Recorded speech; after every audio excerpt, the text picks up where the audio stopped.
The ugly truth about becoming a software engineer in 2026. Coding golden ticket dream used to be to learn to code, then you land a six-figure job, and then you could work from anywhere. That was the dream. Now that is collapsing. I spent a decade shipping systems. I used to be a technical director for Hollywood films and AAA video games. I have a computer science degree and I graduated with honors, specializing in AI and machine learning. And the FAANG companies, Apple, Google, Meta, Netflix, they all headhunt me without actually applying for the jobs. Now, the thing is, software engineering in 2026, the playbook has changed. People still apply for it, right? But they're not getting any interviews. There's no responses. It's not that they're not qualified. It's just that the fundamental game has changed.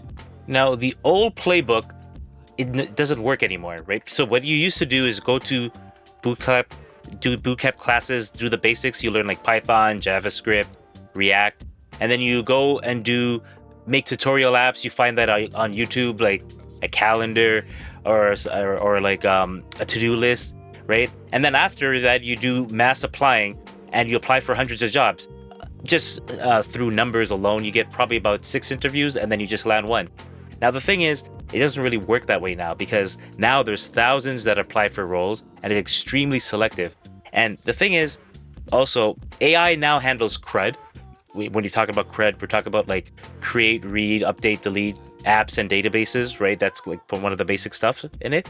And the thing is, because AI does this stuff now, people or employers are looking now for specialists. That's what's really sticking out. Basically, people who could actually solve problems and leverage AI. Here's the new playbook. You want to have specialization and show implementation of AI systems here. So specializations, basically specialize in one niche project, something that's real messy and that's in a specific domain. And what I mean by real messy is that there's the websites such as Kaggle and there's other places where you can get curated data sets that everything's perfect and you just have to work on it. I'm talking about in this field where you get real data, maybe from, let's say, a POS system, like a point of sale system, and figure out how to actually deal with that and solve a real problem. The main thing about that is the value and solving a real business problem in a real business case and implementing AI to actually do that. Now, specialist roles, basically statistics show that about 40% of these have 40% fewer applicants to this. So it's actually to your advantage to apply to more specialist roles than to something like just junior, because thousands of people apply to that.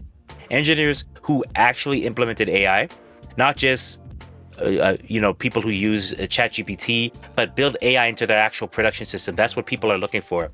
That intersection is almost empty because you hear a lot of the buzzwords, but actually showing it in person, this is what companies are desperate for. So this serves as the great filter, the competition reality right now. So like I mentioned earlier, junior roles, hundreds of thousands of people are competing for this. Junior is very generic. Everyone just applies for that. The great filter right now, out of 500 applicants, about 1% of these get interviews, right? That means about 3 to 5 seconds of your resume actually gets scanned. That is actually your window to stand out over here, right? So during that 3 to 5 second window, you have to have a differentiator. You have to show your business impact and AI implementation. That's why just going for junior roles and just mentioning generic things not really going to help, like I know Python or proficient in React. And just to give you an idea of like what this is like, the 3 to 5 second scan rule. In the past, we used to have video stores, right? But let's take the example of Netflix. If you're going and you want to go and scroll for a new movie on Netflix, you will go in. A lot of times you might either get recommended by other people or what's trending right now, or even on the main page, they have recommendations or the top 10 of a certain category or recommendations based on what you've looked in the past. But have you ever tried looking for a movie from scratch without looking at the recommendation and actually just going through the list? How do you actually decide from that? You pretty much just go through, you only have very little information. You probably read the synopsis or the description of it, but you only give it probably like 3 to 5 seconds, not that much time to make a final decision. That's very similar to what's happening when you apply and these recruiters or HR people or people are hiring looking at your resume. Signal versus noise. What actually matters? So a signal, what actually matters out here? is what people are actually looking for. But let's start off with the noise. On your resume, the noise would be just a skill set list, right? You might, like I said earlier, if you just said, I know Python, or good at React, or I know databases, or CRUD, right? That everybody has that, or else they wouldn't be applying. It's kind of like if you're applying for med school, everybody has a 4.0 on their GPA, right? So that is not a signal that signifies that, okay, you should hire this person or let them into the program, right? Certification, of course, again, they're important to have, but that is not what's going to differentiate you, right? And then tutorial projects, those won't be standing out. Again, why? Because everyone have those, or else you wouldn't even be considered, right? What are actual signals that stick out during those 3 to 5 second scan are niche projects that solve real problems, right? You want to demonstrate the measurable impact, not just I built this, right? But this reduced processing time by like 40%, or this automated workflow saved 10 hours per week. These are things that our companies are looking for. You want to show AI integrated in real systems and how it either save money or earn money, right? So for example, my first AI engineering job, I was building prediction models for portfolio managers, right? What is a metric that they cared about? It's just one thing. Does this make money? If you could show that and you're applying for a job that's similar, they'll actually pay attention to you. Let me explain the T-shaped engineer. So T-shape, what that basically means. The T-sharp part, you start with the broad basics and then you go deep into a niche or a niche, depending how you want to pronounce that, niche or a niche. So basically, you want to have some competence, but not necessarily be an expert on the basics of software engineering, right? So how does this work and why is it called a T? So first, picture a T. The horizontal, so if you have a T like this, right? This horizontal bar part right here, that's your general knowledge of programming. You want to know the programming basics. You want to know data structures. You want to know algorithms such as the search algorithm, sort algorithm. You want to know the big O, basically time and space complexity, and be able to explain what that is when you're looking at an algorithm. You want to know databases. You want to know basically CRUD that I mentioned earlier. You want to know version control, basically how do you maintain your code and update it, and also how you could work on a distributed team to make that work. And you want to know design patterns and architectures of software architectures to make systems work together. All this stuff is basically what you're going to get during a coding interview, right? Now, the vertical depth right here, this is the part that actually beats your competition. You kind of need to know the horizontal, the basics, or else you won't get in, right? Because that's where the coding interview will just make sure you know the standard stuff. You don't have to be an expert of it, but you have to know it. But the depth, that's what's going to differentiate you, right? You want to know one specific area and you want to go extremely deep in it, right? For example, choose if you want to be making recommendation systems, or if you are an expert in supply chains and you solve solutions for that, or you're the go-to person for healthcare data pipelines. And one of the major things right now is AI engineering in general. What that basically means, actually implementing AI systems, not just using AI tools. So AI engineering is basically software engineering, but you're actually using AI models within it, right? That is in a meaningful way that solve the problem that's more efficient than, or nearly impossible without having that in the system. Basically, your background, specialization, if you're good at a specific niche or domain, if you add AI to it, that is your edge of actually getting in to the industry or getting a job or applying for a job and actually getting in the interview. Here are some common mistakes to avoid. Basically, doing tutorial collecting loop, basically doing one tutorial after another, and never actually building anything. You don't want to be stuck in that loop. You want to actually ship a scrappy solution. Of course, it's going to be scrappy because it's the first time you're doing it, but you got to learn by doing, trial by fire. By actually going out there, you're actually going to learn what works or what doesn't, because you actually have a real end goal and you'll find out if it works or not, right?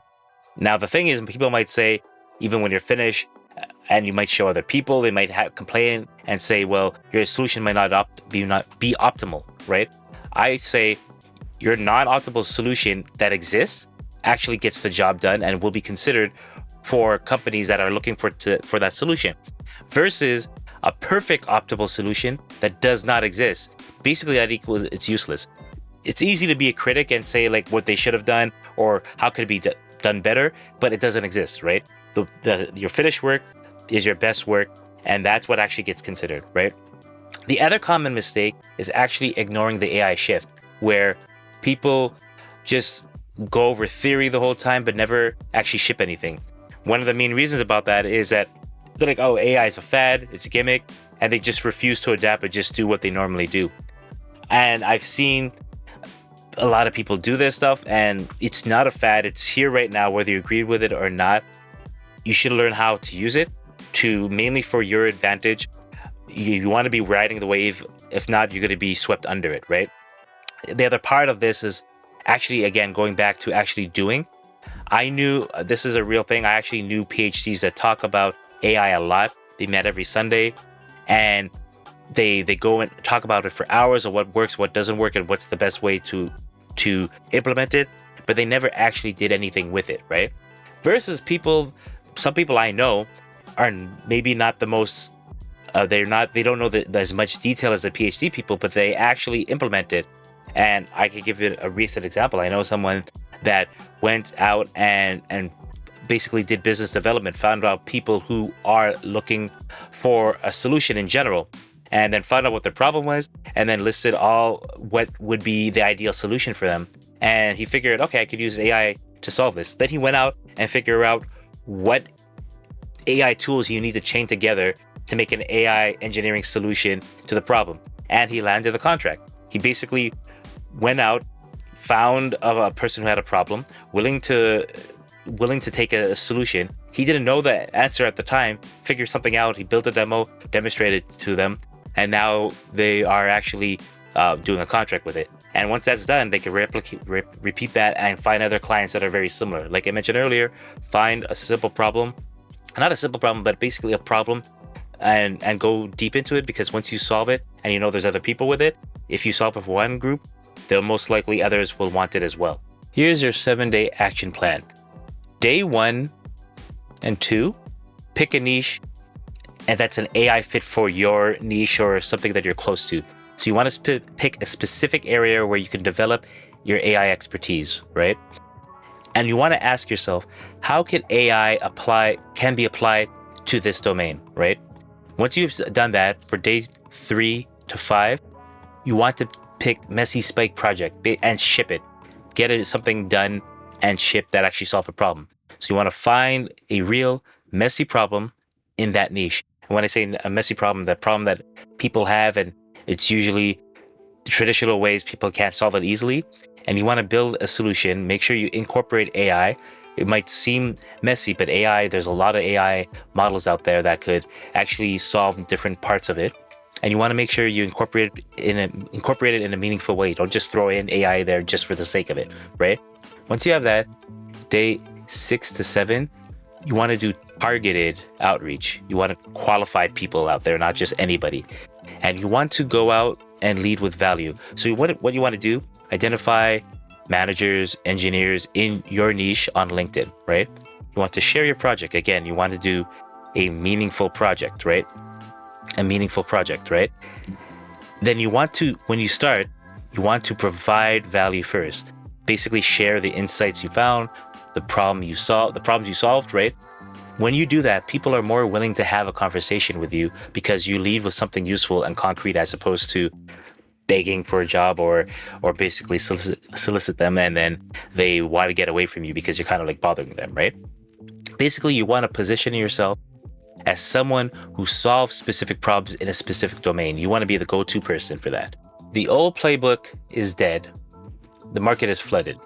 Just doing regular software engineering, just doing YouTube tutorials and just applying to 100 jobs, it doesn't really work that way, especially if it's just like junior positions. The new path is specialization in a specific niche. You want to show that you have impact. You want to build as a T-shaped engineer. Remember the horizontal of the T-shape. This is your basic engineering, programming, data structures, algorithms. You need to know that, but you also want to go the depth for the T.